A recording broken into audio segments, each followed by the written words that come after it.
All right, welcome back to another episode of Producergrind Podcast. Carrington and JB with me. Yo. CashMoney AP in the building, finally. Let's go, bro. Let's go with Thanks for it. having me. Yeah, Already, bro. Hell yeah, appreciate you pulling up, man. No problem. Hell yeah. I really love the movement. Definitely Thanks for appreciate having me it. Hell yeah. That's what's up. People been going crazy for it. They've been like, yo, get CashMoney AP on here. Hell yeah, of course, Ben got him on here. Right. But just start us off like, how does a guy from France go from where you just being in France to being one of the top industry producers on top of the internet game? Like, how does that all happen? Bro, it's crazy. I'm still thinking about it right now. It's like, bro, such a good luck. But I'm actually from the islands, like the Caribbean. Mm-hmm. Yeah. And yeah, I was born in France. I was born in the south of France, but I moved to the island when I was like a year old because my whole family is from there. Mm. So I did everything from my small island with my shitty ass internet. Dang. Yeah, it was taking like an hour and a half to drop a video on YouTube. Sheesh. So it was like, bruh, super annoying. But yeah, it was like, I was still going to school. You know, I was in high school, making no money, making music. It was just like a fun, like a hobby. Yeah. And yeah, I got where I got because of like hard work and like never give up, you know? Now, when you first started off, like, what was the first thing you were doing? Okay, you started making beats, and then what? Did you decide to go ahead and start uploading them to YouTube, or? So I was actually uploading like remake of beats, like Lex Luger, all those stuff. Man, I was like Waka Flocka, all those things. I was remaking, reposting, posting, and Around that time? yeah, like around like 2012. That's when Sosa came out, like Lil Durk, and that's when I started like my homie from France. Actually, his name is Chapo, the producer. Hell yeah. J Beats at the time. Hell yeah. And it was like, bro, you gotta send your beats out. So he showed, because I didn't know like what the fuck I was doing. So he's just like, yo, take that email and send some beats. And I started going on Twitter, getting emails from there, Chief Keef, Lil Durk. And then one day Chief Keef like just tweeted at me like back 2012 and he was like, bro, why don't you send me more beats? And I was like, what the fuck? Because he never replied to my emails. Right. And then I was like, I might as well just start like uploading my beats back on YouTube. And then I done it. And the channel started blowing up when I started dropping free beats. So, you know. So like where did you even get the idea? Or like were you looking at like Free beats? I'm saying like and like how did you even get sauced up and like how to sell beats online? Man, I always been a fan of like Vibe, Superstar O, Right. Johnny Giuliano. Like Goats. for a fact, Vibe, I was listening to his beats before I was making beats. Like I was just like all night listening to his music. Yeah. Superstar O, it was like they were like the goats. They're still the goats to this day. Legends. Yeah. And it was like, I can if those guys can do it, I can do it too. So yeah, I started doing it. So were you messing around with like AdWords and stuff back then or? AdWords. Yeah. Man, I didn't know nothing about that. Well, So your marketing was just keywords from YouTube? Yeah, I was just posting like what was in the title. I was just putting in the keywords. Yeah. Right. Were you one of the first people to do the free beats? Like put the free No, in front? actually, no. I wasn't. Because, you know, I didn't get this idea about myself. Like, oh yeah, I should do that. I seen somebody doing it on YouTube. It was getting good feedback of videos, like reviews. So I was like, I'm going to just do it myself. Because I wasn't caring about making money at that time. I was at school doing my thing, you know? So I was just like, I'm just doing it to like get some exposure. And then it blew up. So when you first started putting beats on YouTube, like did you have the goal in mind of like, y'all want to be like an industry producer or like I want to get like be one? I was just doing it for fun, just to get more exposure. Because I was already doing the Chicago stuff, sending beats to Dirk and Sosa. So it was like, it's all right. I'm like, yeah, let me just post my beat on YouTube. Let me just get like more fans. Right. Yeah, I wasn't thinking about like, oh yeah, I want to make 6 figures. I want to live with that. I was just like doing this and That's crazy that you weren't the first producer to do the free beats. Cause I feel like you kind of take the rap. Everyone's like, man, CashMoney AP fucked up the game with the free beats for everybody. No. You know, there's startup companies always does free stuff before start selling stuff. That's what I did. And my beats weren't really free. They were like free for nonprofit. So if you really wanted to make money of like a song, like posting on YouTube, do views and like posting on Spotify and stuff, you had to like get a lease or get the rights. So my question is, how much were you making when you were kind of just doing it for fun? And then at what point did you realize like, okay, I could probably, if I start like planning and focusing and stuff, I could actually doing it for fun. So when I was doing it for fun, that's when I had like I had a SoundClick. So I was probably making like $800, $900 a month I remember that time I wanted to buy a BMW. I was like, shit, I'm gonna try to like save that money every month. And I got it like 8 or 9 months. It was like a $10,000 car. So I was just like, cool. Yeah. But yeah, I had my SoundClick. And that's when after that, I went on YouTube. But I wasn't really thinking about making that much money, you know? It was just like putting on the side. Like if I need something, I'm just gonna go buy it. No, I wasn't thinking about like, oh yeah, I'm gonna make a living, you know? But then when the YouTube started blowing up and I seen that my revenues really start going up after that, it was like, damn, okay, I can do it. And that's when I didn't drop out that year. I was still going to college. I was on my 3rd year and I was like, cool. I was focusing more on music, like not going to school. Don't do that. People don't do that. And Don't what? Don't drop out of school if you're not sure of what you're gonna do. So yeah, I was still going to school, but not as much as I was going before, you know. So after that, when I started making around like 5,000 a month, I was just like, Mom, I'm gonna drop out of school. I can't stay in school. And she said, okay, cool, do your thing. Yeah, she was like she was supporting me, her and my dad. Yeah. You think if you weren't bringing in money, they would have said, what would they have said? Yeah, she would have said, yo, no. Keep going to school and then get your degree, do that. And then after that, maybe you can do it. What was the main thing that you did, that you changed, that brought you from $800-900 a month to $5 a month? Dropping on YouTube and doing that freebie stuff. Yeah. That's those $900 a month were like from SoundClick. Just SoundClick. Yeah, and I used to buy like that promo, like that $200 promo to have like the front page spotlight. It was working, but it wasn't like I was spending more money than I was making money. Really? Yeah. So it was like I might as well not do it. I remember that. Yeah. I had my beats every time, man. I remember that. Like it was yesterday. But yeah, like dropping on YouTube, that's what really helped me like be aware of like, oh yeah, YouTube is the wave right now. That's why I can like stay on my beats and stuff. Now go ahead. Is YouTube still the wave? Like I have no idea. I don't really drop on YouTube anymore. Right. So it's like I'm focusing on the industry stuff right now. I still do post on YouTube sometimes. It's still cool to like post for like, because what I think like on YouTube, I think about like the upcoming rappers. So that like all the rappers I work with right now, such as I would say like Lil TJ, like Polo G, they're all like, when I first met them, they're like, bro, we used to use your beats from YouTube.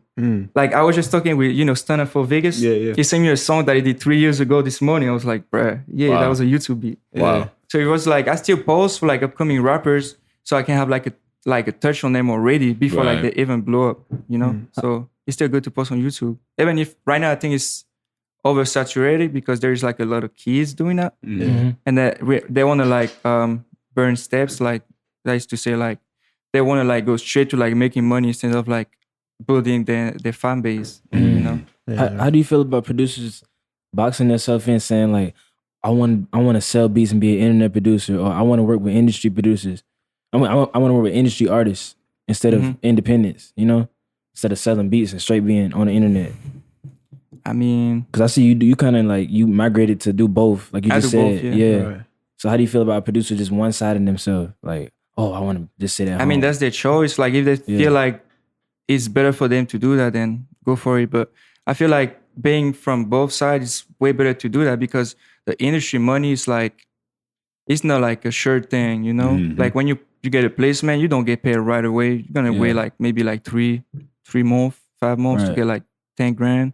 Right on the internet, you can just make like $50 like every hour. Like it depends, like $100 a day. You make like $4 grand a month. Like if you don't live in LA where it's like super expensive, then you're good. But I would say do both. Yeah, there is like, you're not gonna lose anything by doing both. Right. Like the rapper is not gonna be like, oh, he's a YouTube producer, I can work with him. No, if he was that, nobody would work with me. Right. Now, so back when you started turning up, making $5,000+ a month. Besides, putting the free beats in and going hard on YouTube, were you doing anything like YouTube ads or Facebook ads or anything like that? I used to use Google AdWords. Yeah, that's the word. Yeah, that's right. Yeah, I used to do that for almost all my videos, and it was helping me get like, maybe if I was putting like $30 a day, I would get like 10,000 views on the video that I just dropped Per day. Yeah, Wow. But I was stopping the ad like a day after because I didn't want to spend more money doing that. Oh, you would just do 30 and be done. Yeah. Oh, I can't be doing that like for every video for like 5 days. It's like a waste of money. So just one day to get it on the map and then that's it. Then so that must mean that it kind of didn't really make too big of a difference to AdWords. No, it was just like, it's like a mind thing. I was just doing it because I was feeling like, yeah, it's good for me to do it, but I didn't really need to do it. So you felt like it wasn't really boosting the sales. It was just giving you the views, and it just make you happy. It was cool for me. Like it was putting me in like on pages, like not even the first one, but at least my beats were like in the mix. Yeah. Oh, okay. It was just like I was just dropping a beat, and it was like in a wave of like 5,000 beats dropping the same day. Right. I feel like on the other side too, that may have helped just on the perspective side. Like if someone sees this beat as 10,000 views versus 120 views, they're gonna be like, oh yeah, this is fire. You know how people judge shit by the numbers first before they even listen to the beat. Yeah, it's the same thing. How do you feel about like people now that talk down about type beat producers? Oh man, I don't care. Keep talking down, I'm still gonna keep making money. Yeah, we're still gonna keep doing our thing. So, and usually the people talking shit, it's like industry producers because they were too late to do that stuff. So it's like, bro, don't hate on the kids trying to make like a living doing that. Right. You're just trying to make money and live off what we love. It's not like, oh, we're gonna get what you we're trying to get take food off your plate. No, they just want to make money and live off that shit. That's it. Now, we did an interview with Cardo a couple days ago, and he said that part of the reason he took his beat store down after he started getting placements is because he said that he was finding it hard to get those $5,000-$10,000 advances and payments for beats because, from industry artists, because they're like, yo, man, you're trying to finesse. I see this beat's up for exclusive $200. People can lease it for $30. I'm not about to pay you $5. What would you say? Did you experience anything like that? Not at all. Not at all. No. I have a good team around me too, so I wasn't really like getting stuff like that. And people, they know that I'm from the internet doing that stuff. And then I never had like any problem saying like, oh, yo, but you sell your beats on YouTube for $50. But it's like, no, never. Like if I to this day, I'm still selling beats from YouTube exclusive to like independent artists for like 10 grand. From YouTube? From YouTube, yeah. Damn. Yeah. And they're calling you up like, I want the exclusive. Yeah. That's fine. It's like independent artists, not even like industry artists. Damn. It's like people that just look up for beats on YouTube. I'm just saying, it's like. Do you think it's the way you conduct your business? Like you have your label behind you and your management, you know what I'm saying? Do you think it's because of that? No, I think it's because people really respect my work too. But having like a good team with you is gonna really help you go a long way. Like I have like a lawyer taking care of the contracts. I have my manager taking care of the fees. I have a business manager taking care of the bills and all that. So I'm just worrying about the music now. Oh, okay. At what point did the team members come into play? That's when I got signed to Universal. Okay. 3 years ago, because my manager works for Universal. Okay. So he just signed me there, and he wanted to manage me. So I was like, cool, let's do it. And then I had my lawyer like a year before because I had a song with A Boogie that he got on YouTube called Bag on Me. And he wanted to purchase the rights of the beats. And the beat was on YouTube. And I got the lawyer through a friend, Jay Graham. And we saw the beat. Jay Graham's an OG too. Yeah, shout out to Jay Graham. Yeah. We saw the beat for like $5,000. It was on YouTube. And it's still on YouTube. Damn. You just put soul in the title? Yeah, bro. No problem. But yeah, that's how you like that started, I would say. Now, as a producer selling beats online, is there a way that you can monetize when these independent artists, like the low-key internet artists, buy your beats and they may be getting 50, 100, 200,000 views and stuff on YouTube, on Spotify? Is there any way that you can monetize on that? Yeah, you can content ID. I do it through BeatStars. Yeah, it's pretty easy. You just like they got like the My Media page, and they got like the content ID section where you can just like pick which beat you want them to like track to collect, monetize. And then can you choose how much you want how much of it? No, you take 100%. Yeah, facts. So you just. Is that what you mean? So every time you upload, you monetize every beat that's free? No, that's the trick right there. Because I just do it with like, I know like yeah, I'm gonna check the video first to see. Yeah, see if if it's it's somebody okay. that person purchased the beat or no. What you mean? Like if you like that person leaves the beat first, and then they drop the video, I'm checking to see on my beat style which beat was it and which people was it. And if not, I'm just not gonna content ID that beat. Oh, so if they didn't buy it, then you're gonna contact ID. Yeah, How do you keep up with that? Isn't that it's hard. I don't do it because I just do it automatically. But now I got like I'm getting a deal with Creativity, and they're gonna do it for me. Yeah. Like for your beats specifically? Yeah, they're gonna get like the money from like SoundCloud, YouTube, everywhere, like Spotify. Yeah. Yeah, because it's a whole lot of songs, bro. Yeah, that's a lot of Yeah, things to manage in the catalog, right? Yeah. Yeah, that's gonna be a big check when that shit starts coming in. hopefully. With all them beats out and about. I was wondering all like that shit's gonna how add is up. everybody how would you eat off of, let's say a million rappers and all, you know what I'm saying, just download the beats and they upload it to SoundCloud and they only have like 150 views, but you gotta You're eat not that gonna up. eat that. Nah. You know what I'm saying? Like But a million of- different but a ones. million What- views? yeah, Like A million million rappers different- doing 150 plays. Yeah, like with just a little bit million of plays. those videos. Like Yeah, a that's million what of I'm the saying. 150s. It really depends. I would say it really depends. Depends. Yeah. At what point did you decide to start signing producers?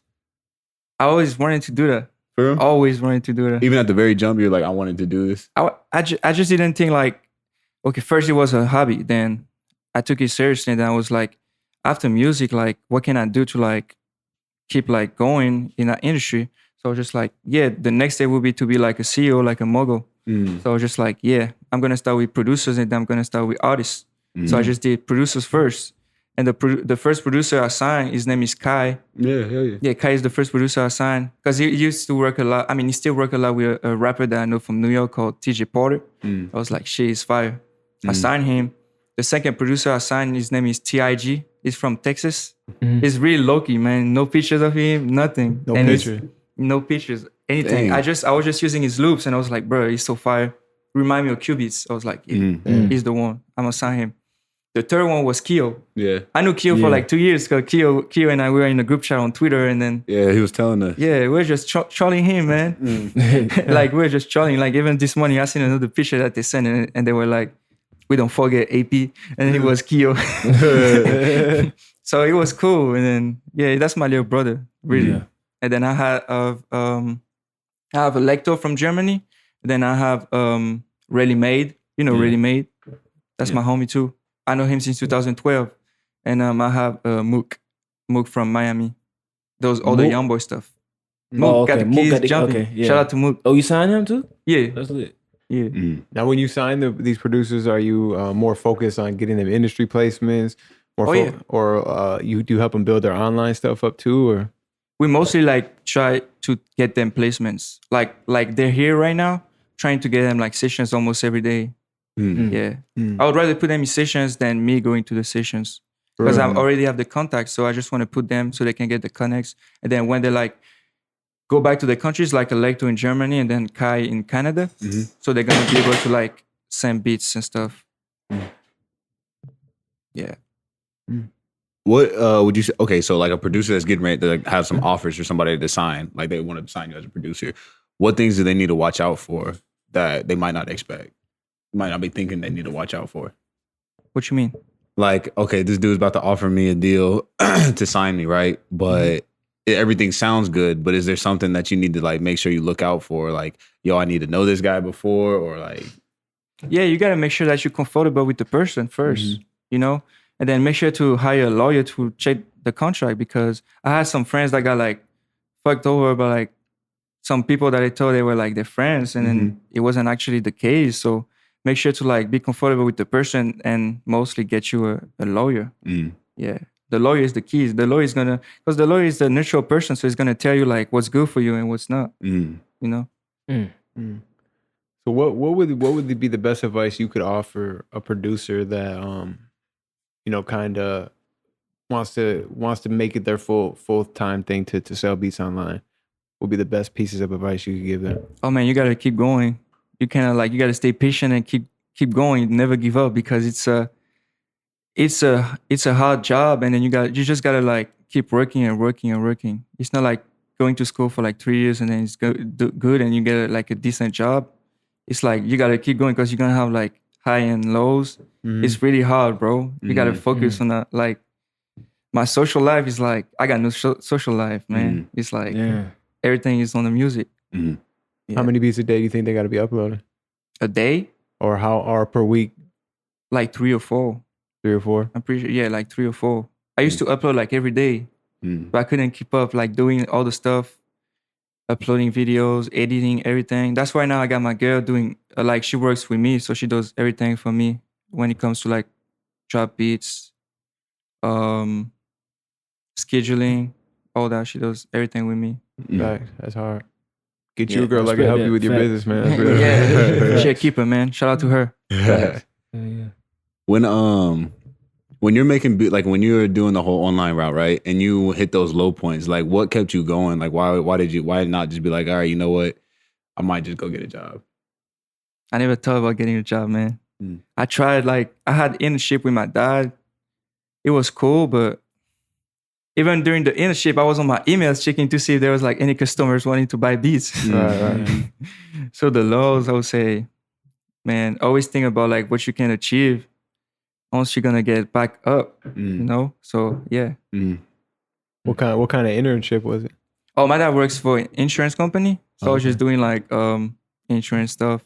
Not like insurance stuff, like maybe like putting like stuff together, like books, putting orders, doing all that intern bullshit work. Hell yeah. You ever like thought about like back then like interning at studios or anything like that? Man, where I'm from, there is no studio. No studios at all.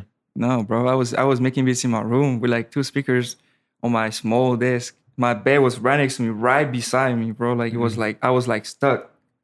I had like just a small space to sit and make beats. And that back in the day, at that time, I had Young Thug placements. I had Sosa. I had Lil Durk. Facts. He was like, Facts. that's how it is, bro. Yeah. So, we got, what were you about to say? I was gonna say, okay, and then now I'm thinking too, like, okay, now you have made it out from the islands, you're a big producer and stuff. Why do you still keep on, like, why continue? Well, some producers will be like, I'm not gonna collab with nobody no more. Like, I'm not gonna reach out to the younger guys, but you are always on live, doing live streams, like, send in loops. Like, why do you stay and keep in touch? Like, because I love doing that, man. It's fire. And then it's not like I'm using like the same, because I do a lot of loops. I use a lot of loops from my producers and stuff. So it's not like, it's always good to like change and like use different stuff, And then I like doing that because it's always like good to discover like new talents. Like there's a producer I did a live yesterday. I was like, damn, he's super dope. And what else? Collabing with other producers, that's good for me because I like to like give people like help and shit. And like as you said, like I'm gonna tell you something. Like last year on my BeatStars, I shared like more than $100,000 of collabs giving out to other producers. Damn. So even when you sell the beat, you still break them off for them? Yeah, we do 50-50. Right.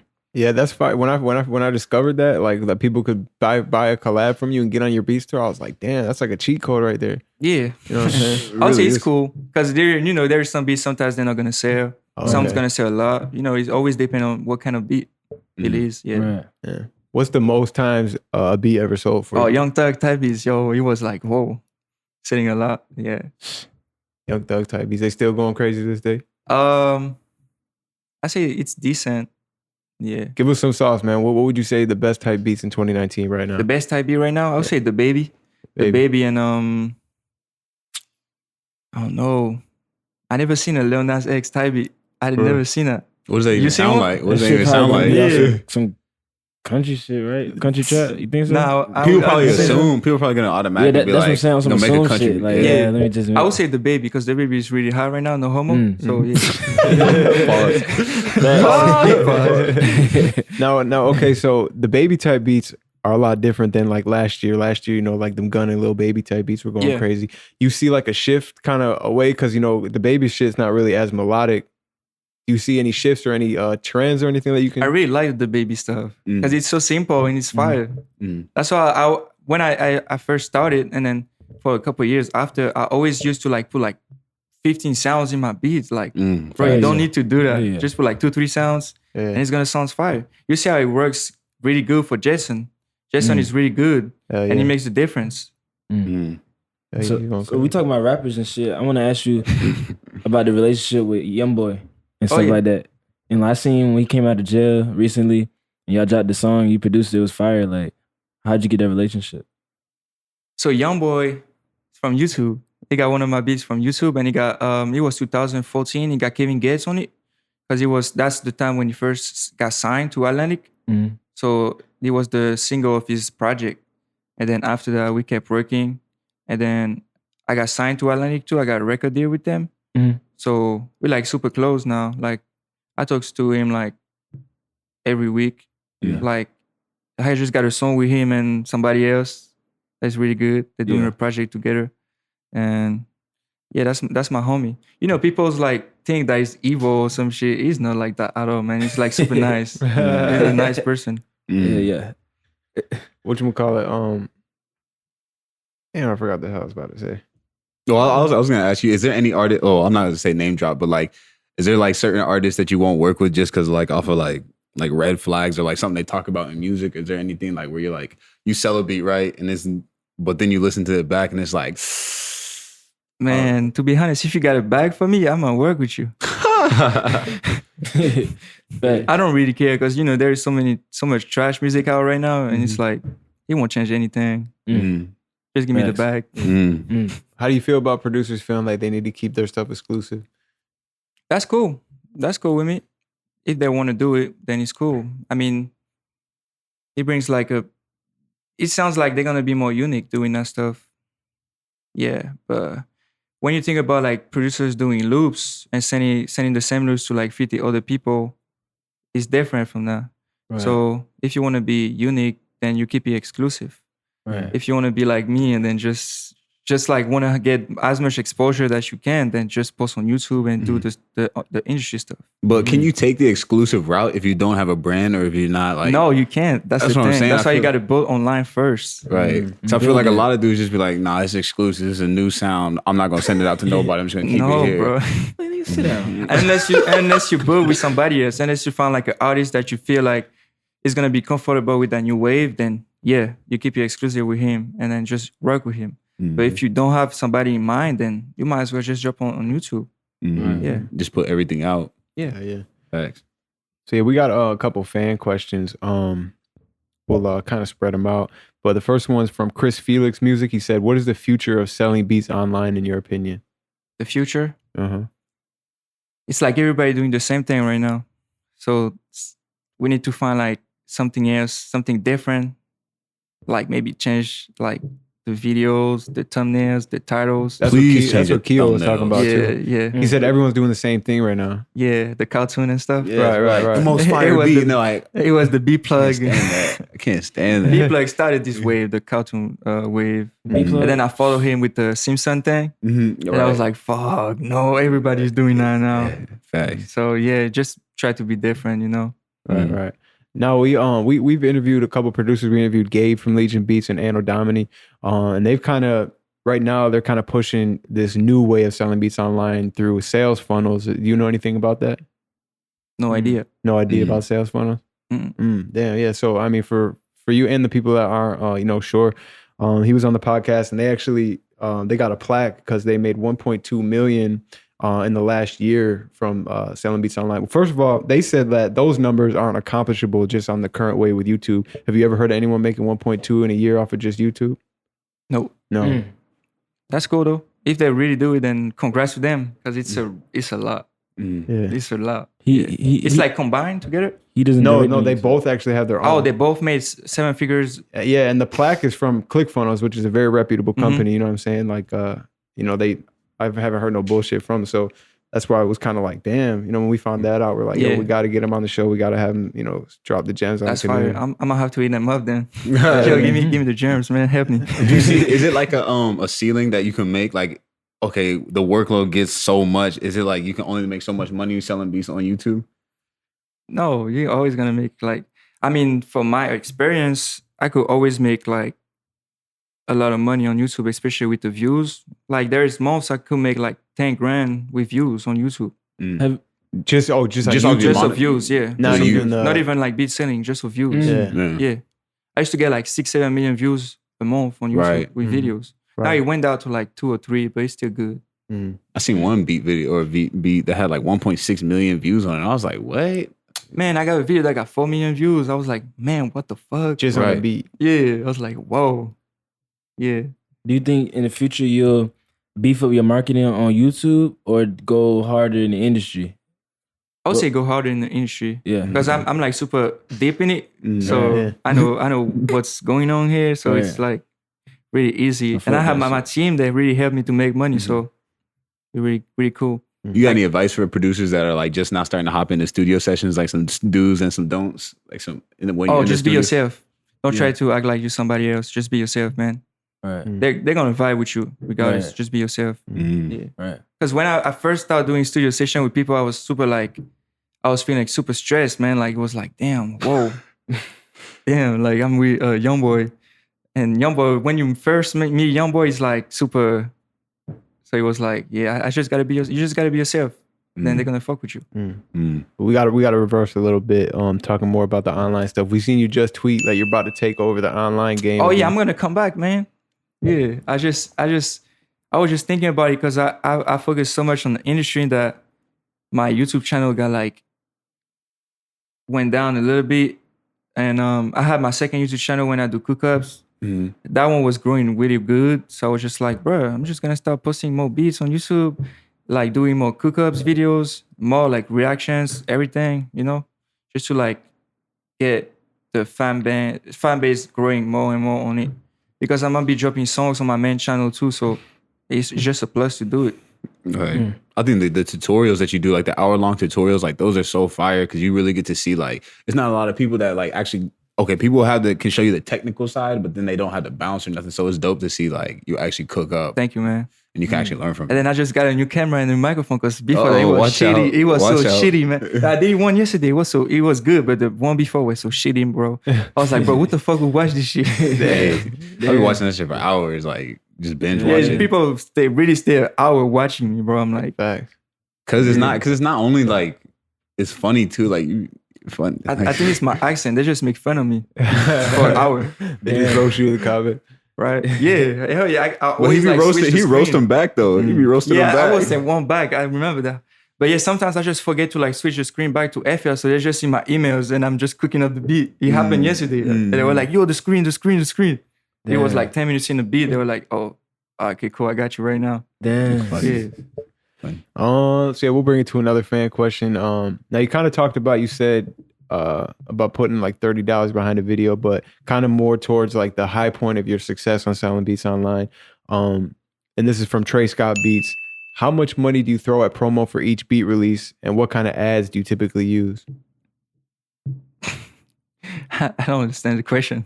So during the height of your online selling beats, like when you were during the height, I wasn't doing no promos. No promo at all. No, because I had already a lot of subscribers, so I didn't need to do that. It was just like dropping beats and then poof, I just like close my computer, go on my other computer and make beats, and then the next day do the same thing. Yeah. Now, were you doing any email marketing?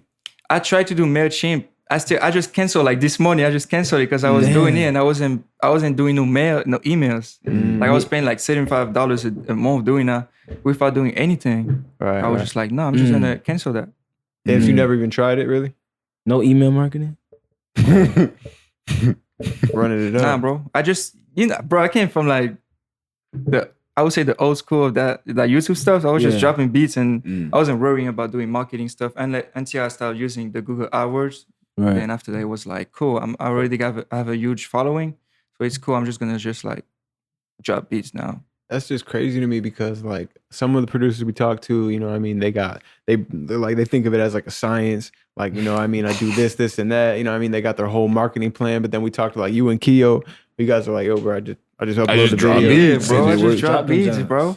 You just drop beats, bro. Like, there's no science behind this. Yeah, you just gotta be good though. Now, what would you think would be the main reason for a producer if they are uploading beats every day and they've been doing it for a while? What do you think of the main reason they're not getting any sales? Getting any sales? Yeah, because of the people like buying fake views and likes that always got the beats on the first page.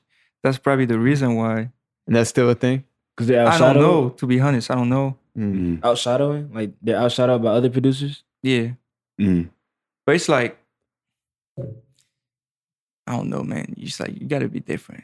Mm. You gotta be different. Like I got my I don't want to flex, but I got my own sound, I think. And that's why people really fuck with me. People really fuck with Kio too, because he has his own sound. And yeah, bro, you just gotta be different, bro. Yeah. Now, I got a question more on the branding side. Like, how does someone like really brand themselves to where like if they don't want to take this whole email marketing route, like you got to have a strong brand behind it? Do you have any advice to a producer on building a brand and like really promoting it? Then now that the YouTube is oversaturated, then I would just say like you gotta like connect with people on the outside, like go to parties. I don't like to party, by the way.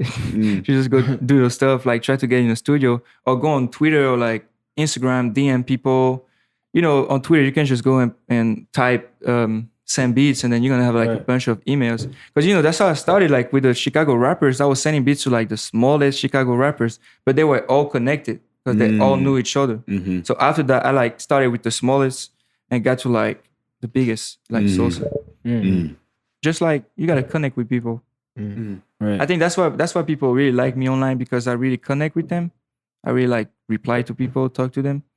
So building relationships with smaller artists that are around bigger artists is kind of like a way of, you know, getting the door, kind of, you know. Yeah, you see how Murder got to the Migos, right? With like Skipper. Yeah, that's how. I never really you just gotta start like that way. Yeah, don't like try to target the main, like the biggest person. Just like start with like somebody that's in the entourage, and then yeah, you just start with them, and then it's gonna do it. Now, with how saturated the online game is today, if you were just starting off this year, would you take the same route you took?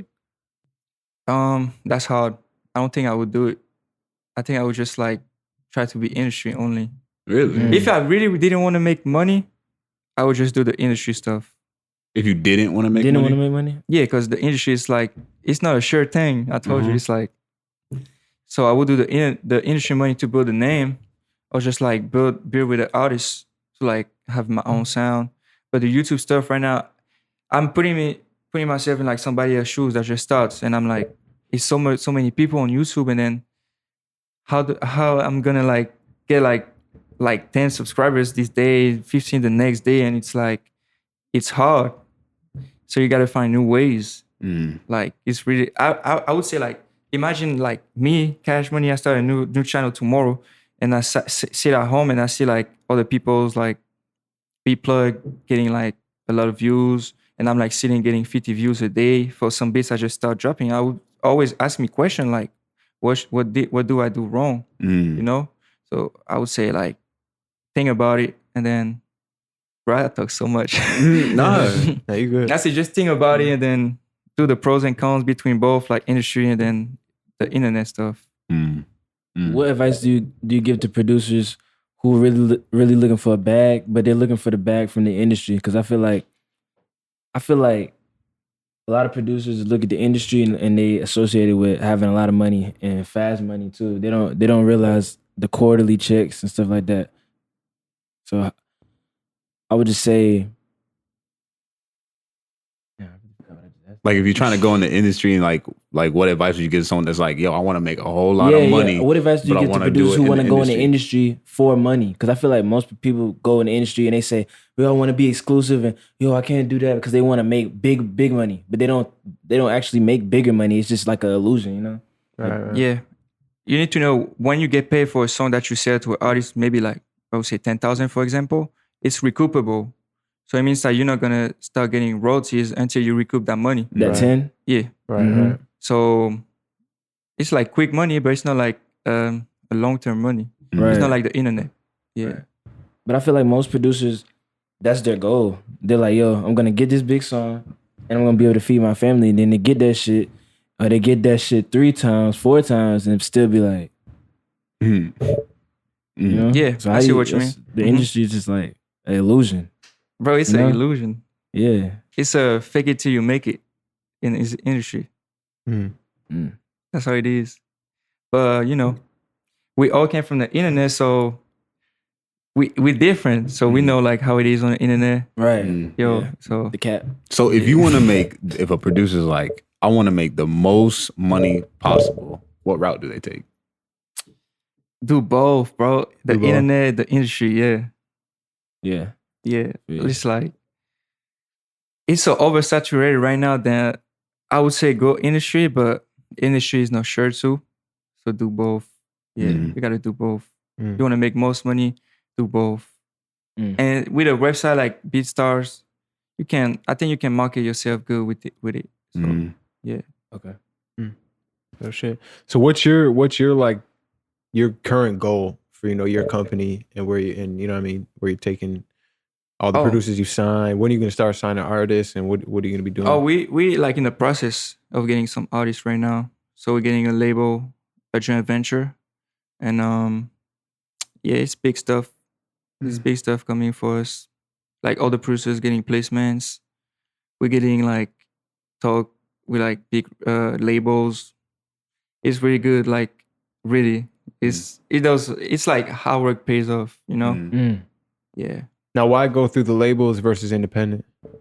Because the labels, they help you. Like as far as like studio sessions with artists. Even if I got the connects, but with a label, it's a sure thing because artist tells you like, yo, pull up at 2 p.m. and they're not there. It's like, no, pull up at 5. No, they're not there. It's like, oh, I'm putting up. No, they're not there. With the label, right. It's a sure thing. Like, yeah, this is gonna happen. And then they put the funds behind you too, so you can develop the label or like sign the artists and stuff. But is that really one of the benefits just to get in with the artists? Like, does that make it worth signing over, not having control and all that stuff?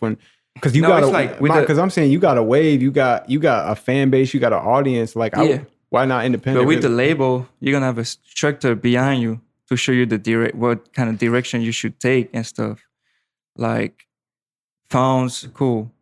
Sessions, cool. But I need a structure behind me. Like, imagine I signed a joint venture with Universal, then they're gonna be behind me, helping me. Like, oh yeah, you should do this. You should do that with this producer, make him get this type of contract. Or this and that, it's way better than be by yourself and be like, oh yeah, my lawyer's gonna draft you a contract and send it to you. Like, especially when you do like when you want to fly out your producers. Like when I fly my producers out right now, I put it on my I pay by myself. But if I got a label behind me with the joint venture, like the label, they're gonna be the one like paying for it. It's just gonna be a budget thing, recoupable. When you're having these budgets. And you're practicing spending the budgets from the label and stuff, I hear a lot of artists, they get into the situation where they spent too much of the budget, and they haven't recouped. How do you know if you're going to recoup or not? Or how do you know if that's the best thing for you to do, to sign that and take those budgets, if you're not knowing that you're going to recoup them? I mean, if you don't think that you're going to recoup them, you shouldn't sign. But I'm saying you don't know. Like a lot of producers and artists, they do it not knowing if they will recoup or not. Yeah. Or they just do it because I see the numbers on the paper. I need it, Right. You just gotta put in work. Yeah. Yeah. Like when I signed my publishing deal, I didn't have no placement, nothing. I had placements, but it wasn't placement that were selling or anything. It was just some YouTube songs, mixtape. It wasn't doing like numbers. Right. So I really had to put in work to recoup that money, and I did. So. You really got to put in work, bro. Like, so you can't like fuck off and get the money. Once you sign the dotted line, it's over with. You got to go harder because you borrowing. So now you got. And especially for artists, you got to be reasonable when you use your budget. You got to be what? Responsible. Responsible. Okay, that's not a responsible. Now you good. Responsible. You got to be responsible. Like when I got my check from Universal, I just like decided to like get me equipments and like do my own home studio, so I won't have to use the studio because every time you use the studio, they like. They charge you and then take that money from your royalties. Okay, yeah, that's what I was saying. Okay, so you're practicing like instead of using that budget, you just using that budget to make your own, so you don't have to keep going back. Yeah, and it's not like that budget. Let's say they give you $100,000. Yeah, those equipment's gonna cost you like maybe 15, and then the rest of the money you just keep it. You just don't spend it. The equipment. Yeah, like to build your own like speakers, like microphone. Oh, versus renting out studio time. Yeah, exactly. Because if you rent out the studio like all the time. That's $20 a month, bro. It's like $200 an hour. You do 10 hours. Like in a week, you like spend what you spend on the equipment. Like, right. You don't need to do that. Just like do it at home. Learn. Like I learned by myself how to use Pro Tools and stuff. So just learn by yourself. You record at home? Yeah, it's really easy. It's not that bad. And then the mixing part, then the label just gonna send it to somebody that mix and master the songs, and then You're just gonna use that budget to pay, but you're still gonna have money left after that. Did you like learn all your financial stuff, like how to use money? Did you learn from your parents, or did you have to like go take courses and train yourself? Oh man, I went to college for accounting. Oh, okay. Oh, you lit. Oh, he's lit. I wasn't credits. I wasn't that good. Hey, but you still at least know. I went to my third year, but I wasn't that good. If you made it to your third year, you're good. Yeah, nah. Accounting is. But I was always like responsible with my money too. So. Like what if it were someone that's not responsible? Like, how do they learn how to be responsible? Because like, if you got $1,000, like, or $10,000, $20,000, some people don't know how to like set this for this, set this for this. Do you write out a plan or a budget for it, or like, how do you do it? I mean, that's why you need a team behind you to help you. Yeah, you need somebody like. I have a business manager, and he's the one like when I want to buy something, I would say expensive, he's gonna tell me you should or you shouldn't, because he always thinks like, okay, you're gonna spend that money, but you got to make that money back. So that's why I always try to not spend no money and let it like him, because I feel like he's like my dad. You know, just like I don't want to like disappoint him. Right. Like, yo, what'd you spend 20,000 on? Yeah, right. What's all these Balenciagas? Shout out Balenciagas. Let me get the sponsorship. Facts. No, Hey, Alba, I want a sponsorship too. Balenciaga, not just AP. So, but you know, so if you have in the mindset, you know, of being, you know, I don't call it penny pinching. What are we saying? Just conservative. Conservative with your money. How do you know how much to invest in things like, you know, maybe a car or your image, you know, watches, jewelry, clothes, and stuff like that? I don't know. You don't know? No, because it's like, I don't know. That's the thing. I don't know how much I should invest like in those type of things. I never had those things, so it was like I get them, but it's cool. Now it's like it's whatever. Is it important? No. It's just like it just makes you feel good, but it's not like that important. Yeah. So it's not that important to go into a studio fresh. Oh, I didn't mean it that way. I'm talking about jewelry and stuff like that. Like That's clothes, fresh. It's still fresh, but clothes, yeah, you should definitely like try to like dress good to like not like impress the artist, but make him feel like, oh yeah, that person is serious about what he's one of us type shit. Yeah. But no holes in your socks and stuff. No gray black socks. But yeah, it's like just like try to not like go too hard with the money. You're not spending like on like things that you don't really need. Like clothes, okay, it's cool, but jewelry is like a plus. It's not like something that you really need. Right. You ever have like a moment where you was like, dang, I shouldn't have done that. Like, oh yeah, for my Balenciagas, yeah. I'm like, bro, why the fuck did I got all those shoes? Yeah. Now, I heard you say that you got a publishing deal with no placements. Yeah, I didn't have no placements. It was just based on my name, the YouTube stuff. Yeah. Got you. So it was just them believing in the brand and believing in the vision kind of thing? Yeah. Okay. Yeah, so because I'm gonna explain to you how. So I had I was working with designer and it's a baby. And my manager at that time, it's still my manager. He was also designer manager at that time when Panda came out and all this stuff. And he always heard my tag and he was asking designer, yo, what the fuck is that? His designer was like, oh, that's a producer I work with. He's on YouTube. You should check him out. And then he said the next day he met up with Sababy, and Sababy played him some songs, and that was my beats too. And he was like, again? And then I'm tired of this, man. And then I was in Paris with my girl. We were just like holidays, like just like chilling. And he emailed me like, yo, I want to sign you. And then who said that? Steven Victor. Oh, okay, yeah. It was back in 2017, March 2017. It was like, I want to sign you. And then I put him on text with my lawyer. That's crazy because my lawyer was already on text with him because Steven wanted to sign 16 years old. And my lawyer was also his lawyer. So it was like, damn, it's super, like, it's a small world. So, and then it happened like a month after. And then since then, it's history, like, we've been working, like, he's like my brother. So I got a question. So when you sign, right, a publishing deal and you're more on YouTube, do they get a percentage of your YouTube stuff or how does that work out? No, you want to know something crazy? I was the first actual producer that let him do that YouTube stuff. Like that, when they send a contract to a producer, it's like a standard things. Mine, they had to like customize it. Oh, because you're on YouTube and because stuff. I'm on YouTube. I was like the first. My lawyer was like, "It's crazy they let you do that because usually they don't." Because at first I said I'm not gonna sign with them. They didn't want to let me do it, like post on YouTube. I said no, I'm not gonna sign. It's cool.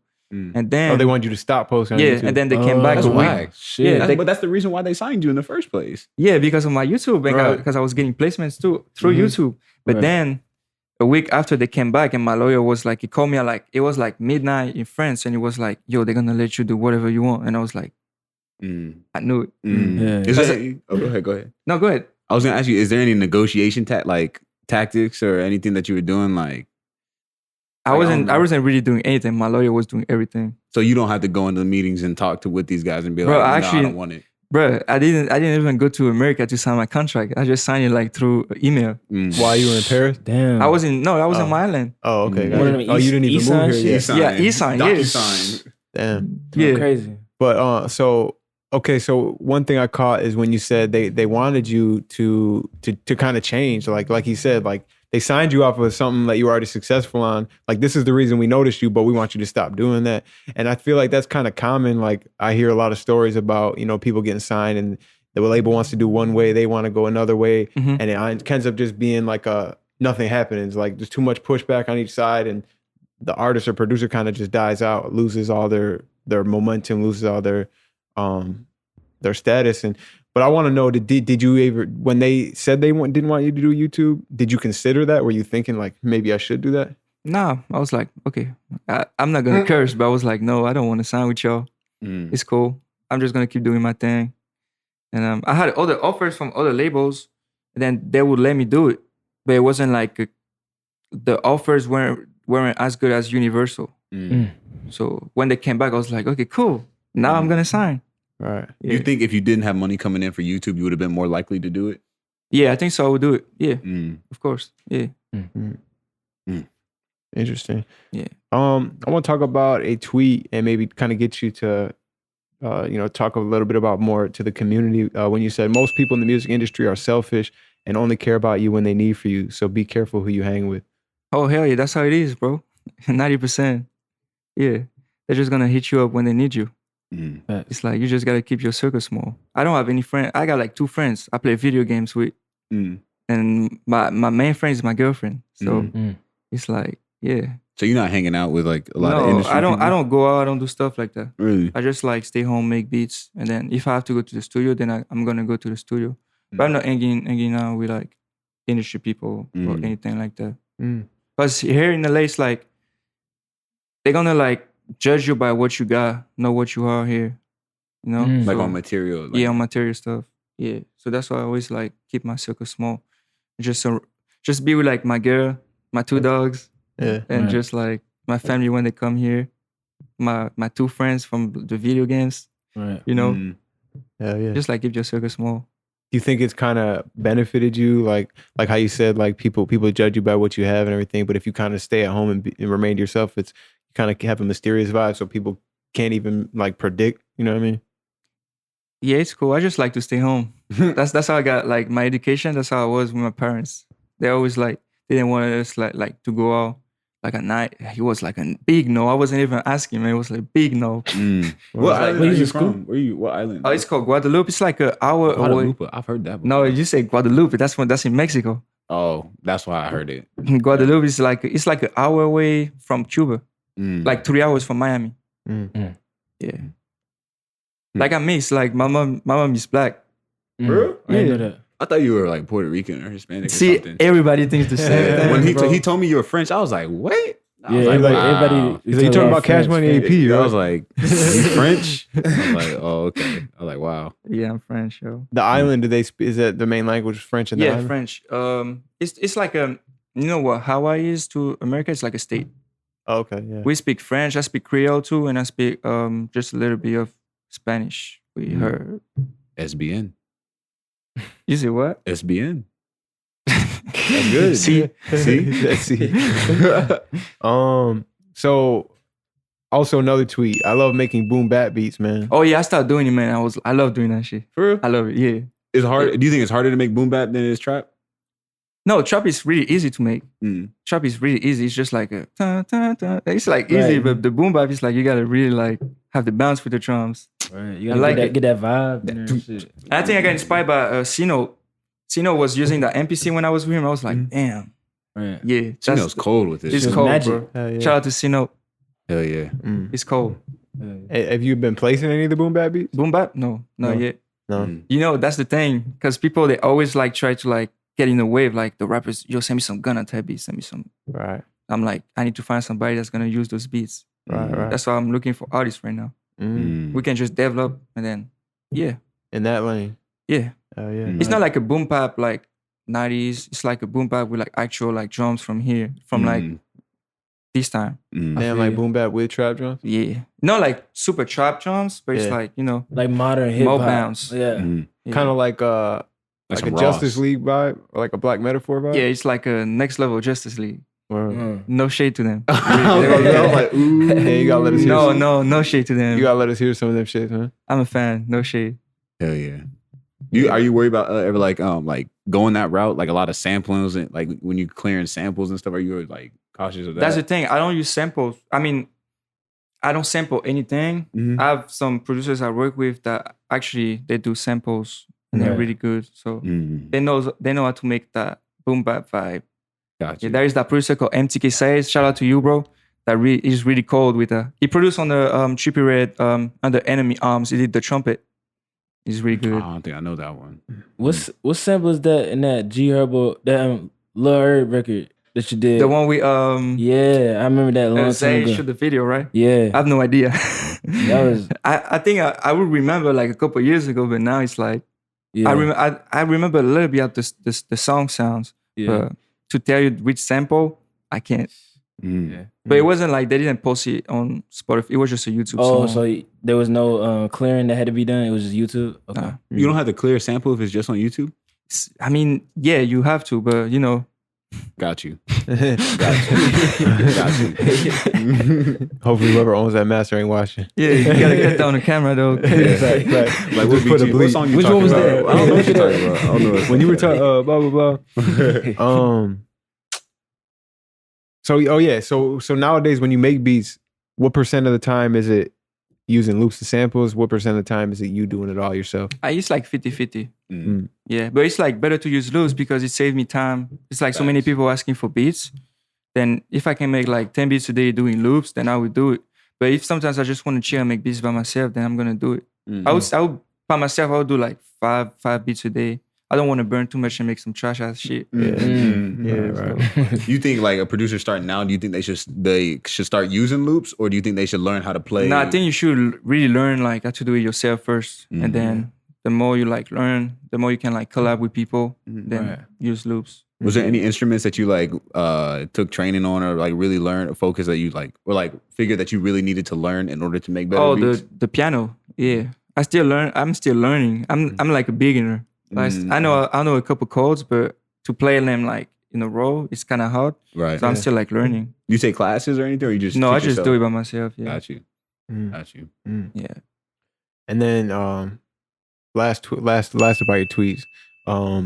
You were talking about streams of income, multiple streams of income and revenues. Do you have any outside investments or businesses that have nothing to do with music? Oh yeah, I have a financial advisor that do investment for me with Morgan Stanley. They do investments like stock stuff. Yeah, yeah, that's what I do. But I got what I mean was like you got YouTube, you got the industry, you got the drum kits, you got sounds, you got clothing line. Right. By the way, it's coming out. Hey. So you know it's different type of stuff. You just don't need to do like just the music, like thinking about selling beats. There's like all kind of stuff that you can sell. Right. Have you ever considered like starting another business or like getting into real estate or something, or do you think that would distract you from what you're doing? I would do it. I would really do it. I'm really thinking about it. Like with my manager, we think about getting a house out here and build like 2 studios in it and just like rent it. Yeah, like a Airbnb studio type shit. Yeah, I mean, not like an Airbnb, like an actual studios. Oh, okay. Like a crib, the actual do studio time. Yeah. I was about to say if it's Airbnb, you better watch it. You gotta watch out. You gotta watch out, yeah. Because they like passing that new bill that Dominique was talking about. Right. No, I didn't mean like actually on Airbnb, just like that. Oh, just like that concept. Yeah. Okay. Yeah. No, like an actual studio, like Paramount, or like record plans. Like you just like call to like book like 8 hours. Then you want to cheese and shit. I feel with that vibe out here. I feel like Atlanta is not that heavy on having like a nice crib and the real like actual studio setup. And I feel like out here, that's most people, a lot of people in LA doing it. Yeah, because there's like people. All the studios are booked every day. Like people are really trying to like find studios to work. So if you have like new studios like open up, it's like a really, really like good business to start. Especially nowadays, right now. Yeah. Or hell yeah. So I mean, shoot, man. What what's the best advice you think you could give to the producer community right now? The best advice? Yeah. Never give up, man. Keep going. Keep your circle small. Keep doing you and be yourself, man. That's how it is. And try to show yourself like more. Like don't be like just a logo on Twitter or Instagram. You like said just a logo? Yeah, just post yourself. Like be proud of yourself, you know? Because I used to be like that. I used to post pictures with just my hat on. I was hiding my face. Right. I used to do that shit a lot. Like when I used to meet rappers, they're like a week ago I was at the studio and then Ian now that I talked to that was beats for me was like, he came in the room and he was like, yo, what's up? And then he asked the dude, yo, where's Cash Money? And he just said hi to me, bro. Like I was like, that's me. He was like, so just like show yourself, bro. How long did it take you to come out of your show? Like 2 years, maybe. Dang. Yeah. What were you gonna ask him? What's the main thing that like made you realize like, yo, my girl, she told me I need to post myself more. Yeah. Why do you think you weren't posting yourself? Were you just like, man, I'm ugly as fuck. Tell me in the comments. I can't even respond on that because I'm a little. Yeah, it's pause. It's a big pause. Man, you ain't ugly, man. Big pause. I feel like that shit makes a difference when you really show people your real self and you make that personal engagement and shit like, yo, what's good? You know what I'm see, saying? this I can't do that. Yeah, because I'm not like that comfortable to do it. I just been able to do it like a few months. Like that's just scary, bro. Yeah, I can do that. It's a process. When we first started, like sitting in front of the camera is like, right? Hell yeah! With these podcasts, bro? You know what I'm saying? I Get the butterflies before every podcast. For real? You'd be like, especially with the light, like the bright light, you'd be like, all right, let's get it. All right, shit gets mad awkward. Right Man, I had to do a photo shoot. I was so uncomfortable, man. For real? He made me lay down on the floor. It was like, yo, open your shirt. You remember that? Oh, yeah, yo, open your shirt. And I was like, bro, what?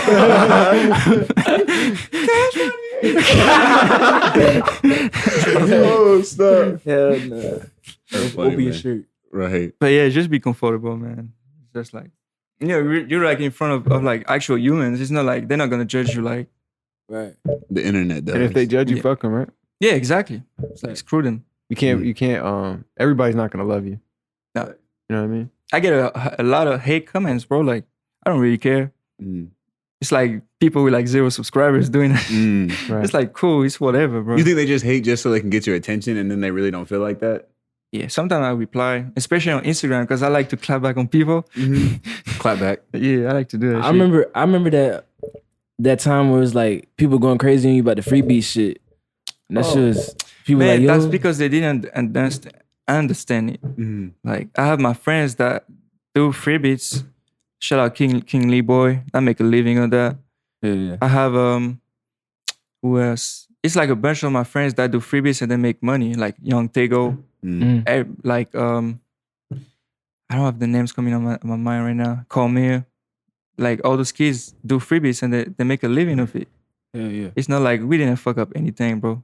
Right. Yeah. It was just like a new wave. All right. Yeah. There's some haters. It's like that mumbo shit. People hating on the mumbo shit, but it's a new wave. Right. Don't hate on it. The market is the market is the market. Yeah. Fact. Hell yeah. Real shit, man. We got a couple more of the questions. Let's From a see. fan question, I feel like we covered all of them. Covered all of them. Oh, it's a good one from the King Ad 35 says, Kio. I don't know why he said. Oh no, sorry, Kio. one person. What's the best advice you could give to a European or overseas producer? Hashtag CashGang. Gang.